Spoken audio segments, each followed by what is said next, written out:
জয়পুরহাটে মুজিবকুট ফুরিয়ে আওয়ামী লীগ নেতার পদত্যাগ। মোহাম্মদ মাহফিজুল ইসলাম, জয়পুরহাট জেলা প্রতিনিধি।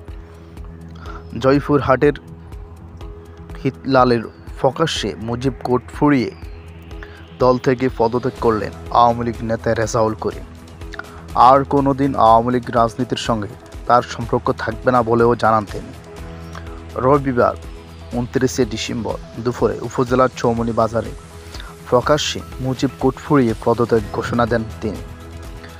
রেজাউল করিম উপজেলার মাহমুদপুর ইউনিয়ন আওয়ামী লীগের যুগ্ম আহ্বায়ক ও মাহমুদপুর ইউপি সদস্য।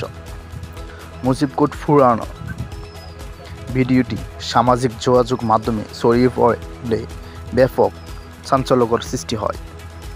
এই সময় তিনি বলেন, এই দলকে আমার আর ভাল লাগে না, এদের চালচলন কর্মকাণ্ড আর ভাল লাগে না, তাই মুজিবকুট ফুরিয়ে আমি এই দল থেকে পদত্যাগ করলাম।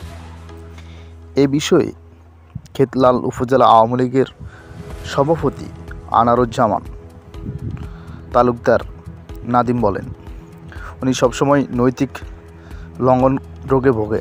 বিগত সময় তৎকালীন স্থানীয় সংসদ সদস্য আবু সাইদ আল মাহমুদ স্বপন এরকম মানুষের নিয়ে রাজনীতি করছে, যার ফলে আজকের এই দৃশ্য। সেই সাথে আগামী দিনে এমন অনেক হাইব্রিড নেতাকে পদত্যাগ করতে দেখা যাবে। সামনে আসে আপনি মুজিবকুট পুরলেন কেন? আমি মুজিবকুট তুললাম এই জন্য যে আমি আওয়ামী লীগ দলকে আজ থেকে পদত্যাগ করলাম। মুজিবকুট পুরিয়ে? হ্যাঁ, মুজিবকুট পুরিয়ে আমি আজ থেকে পদত্যাগ করলাম। আওয়ামী লীগের কোন পদে ছিলেন? আমি আওয়ামী লীগের যুগ্ম আহ্বায়ক ছিলাম, মাহমুদপুর ইউনিয়নের যুগ্ম আহ্বায়ক ছিলাম। এই মুজিবকুট পোড়ার উদ্দেশ্য? এই দলটাকে আমার আর ভালো লাগে না, আর চাল চলন আমার ভালো লাগে না, যার কারণে আজকে মুজিবকুট পুরে আমি এই দল থেকে বহিষ্কার হলাম। আপনার নাম কি? আপনার নাম কি? আমার নাম রেজাউল করিম, রেজা, বাড়ি মাহমুদপুর, খেতলাল থানা, 8 নম্বর ওয়ার্ডে আমি সাবেক মেম্বার, রানিং মেম্বার। আজ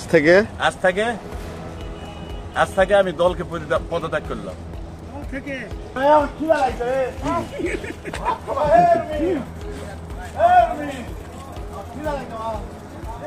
খালা